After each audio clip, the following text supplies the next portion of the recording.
Hello दोस्तों, welcome back to. बात करने वाले हैं how to learn long answer of history. कि आप हिस्ट्री के लॉन्ग आंसर कैसे याद कर सकते हैं, बात करेंगे आज की वीडियो। तो चलो फिर ब्रेन टॉट आएंगे, स्टार्ट करते हैं आज की वीडियो। अब बात करते हैं आज के टॉपिक के बारे में।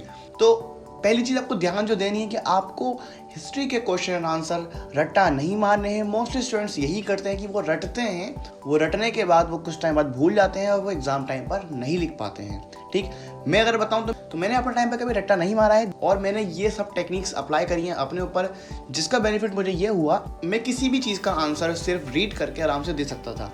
मुझे उसको याद नहीं करना पड़ता था, बट मैं उसको समझता था अच्छे से और उस चीज़ को मैं अपने तरीके से मैं उसका आंसर, एग्जैक्ट आंसर दे पाता था। और उसका फ़ायदा सिर्फ मुझे हिस्ट्री में नहीं, बाकी अदर सब्जेक्ट्स में भी हुआ, लाइक साइंस, इंग्लिश, हिंदी, बाकी सब्जेक्ट जितने भी हैं उनमें मुझे फ़ायदा हुआ कि मैं उसमें आराम से अपने क्वेश्चन का आंसर अच्छे तरीके से प्रेजेंट करके मैं दे पाता था।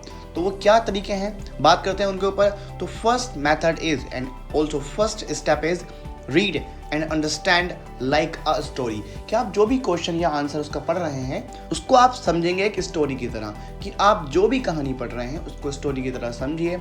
और अब स्टोरी की तरह आप कैसे समझेंगे उसको, एक बार आप उसको पढ़ लेंगे, उसके बाद उसी चीज़ को आपको मन ही मन में इमेजिन करना है कि अच्छा यहाँ ऐसी बात हुई थी। एक स्टोरी आपको क्रिएट करनी है माइंड में।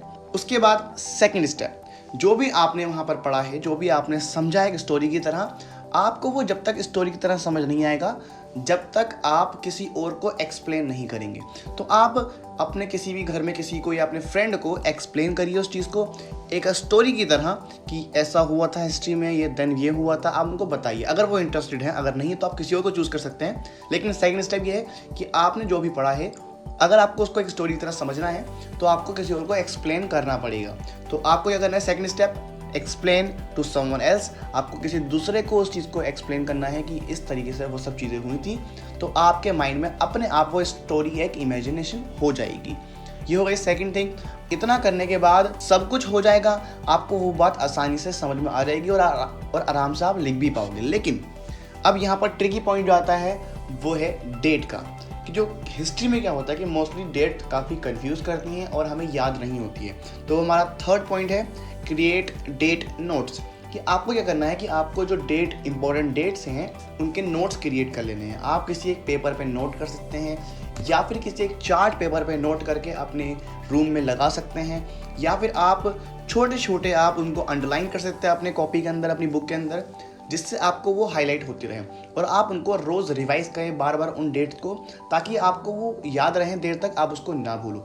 ये आपको वहाँ याद करना पड़ेगा। डेट्स के लिए कोई समझ नहीं, कोई ट्रिक नहीं है, आपको याद करना पड़ेगा। इसकी बस इतनी ही ट्रिक है कि आप एक पूरे एक पेपर पे या एक पूरे चार्ट पेपर पे सारी डेट्स नोट कर लेंगे और रोज़ सुबह उठने के बाद और सोने से पहले आप उसको देखकर सोएंगे, रिवाइज करके सोएंगे, जिससे क्या होगा कि आप उसको कभी नहीं भूलेंगे और आपको जो आपने स्टोरी समझी है आप उसमें ऐड करते जाएंगे उन डेट्स को, कब कौन सी चीज़ कैसे हुई थी। ये हो गया थर्ड स्टेप। बात करते हैं फोर्थ स्टेप के बारे में, जो कि आपको ध्यान देना है, जो कि है just remember the key point. कि आपने पूरी कहानी समझ ली है लेकिन आप कुछ टाइम बाद भूल भी सकते हो। तो आपको ये करना है कि जो भी वो इवेंट था, जो भी आप याद करना चाह रहे हैं, उसका कुछ ना कुछ की पॉइंट तो होगा, तो आप वो की पॉइंट याद रखेंगे। ठीक, यानी कि मेन थिंग उसमें क्या थी आप उसको बस याद रखेंगे और उसके अराउंड जितनी भी चीज़ें हुई थी आप उसको लिख पाएंगे। अब उसको हम कैसे लिख पाएंगे, उसके लिए आपका फिफ्थ स्टेप काम करता है कि आपने की पॉइंट तो समझ लिया, बट फिफ्थ स्टेप क्या है, right in your own language. कि आपने स्टोरी लाइक समझ लिया, आपने डेट्स भी सारी याद कर ली और आपने किसी दूसरे को एक्सप्लेन भी कर दिया कि स्टोरी की तरह, जिससे आपको वो और अच्छे से क्लियर हो गया एंड आपने की पॉइंट भी समझ लिया।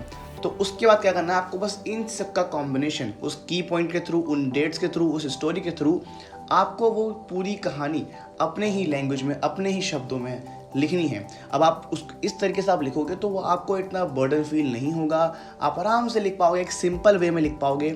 और आपने वो क्वेश्चन आपने इतना लंबा देखा था अपनी कॉपी के अंदर, उसको रिड्यूस भी कर दोगे और आपका अगर मन करेगा तो आप उसको जितना चाहो उतना लेंथी आप लिख पाओगे, जिससे आपके टीचर्स भी इंप्रेस हो जाएंगे और वो सिंपल लैंग्वेज देखकर आपको आराम से मार्क्स दे भी देंगे। अब इस चीज़ का बेनिफिट आपको मैंने शुरू में वीडियो में बता दिया था कि ऐसा करने से क्या होगा, आपकी एक स्टोरी टेलिंग इंप्रूव होगी कि आप आराम से किसी भी चीज़ का आंसर दे पाओगे, चाहे वो हिस्ट्री हो, साइंस हो, इंग्लिश हो, हिंदी हो, कुछ भी हो। आप आराम से, आपकी राइटिंग स्पीड, आपकी राइटिंग स्किल इम्प्रूव हो जाएगी। तो इसको ज़रूर ट्राई कर लेना, बहुत काम की टेक्निक है। हाँ, थोड़ा टाइम लगाएगी ये, हो सकता है 1 दिन 2 दिन 4 दिन आपको लग जाए इस चीज़ को हैबिट में लाने पर, लेकिन जब ये हैबिट में आ जाएगी तो ये आपका बहुत टाइम बचाएगी। आप रट्टा मारने से बच जाओगे और चीज़ों को आप याद रख पाओगे लॉन्ग टर्म के लिए।